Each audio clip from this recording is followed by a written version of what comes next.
Yo, what's up mga ka-quickie? Balik na tayo sa motor.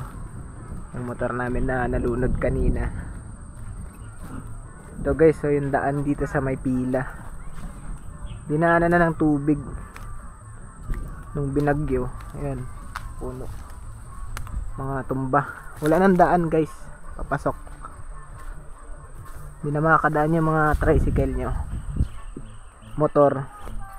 So hindi kami aware na ganito na pala kanina yung pupunta namin. Pinilit ko pang ipasok yung Mio, kaso lumubog, pinasok yung airbox. So kala ko hindi na-andar, pero umandar pa rin naman. Ito guys yung daan, oh. So kahit pala na ipasok namin, hindi rin makaabot doon sa dulo. Dilim ah. Ito na yun guys, dito na yun sa may Mangdoming. Medyo madilim yung camera. Ito pala maganda maligo,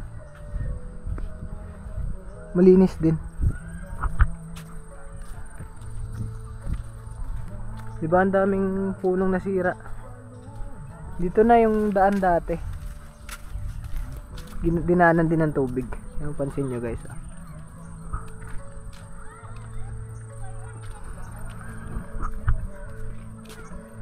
Yung motor na muntik pang masira, andyan na siya, yung Mio natin. Buti hindi natin din nila si Quickie dahil bagong ligo siya eh. Anniversary niya ngayon, 1 year niya. Check natin yung Mio. Umandar naman na kanina, napaandar na. Nag-stall lang kanina, hindi na nag-start. Buti napilit umandar. Ayan guys, yun yung dinaan namin. Malalim pala, hanggang tuhod. Ayan guys yung Mangdoming. Oh, kamal. Diyan cellphone. Ito yung Mio. Ayan, pinasok yung airbox. Buti na lang umandar pa kanina.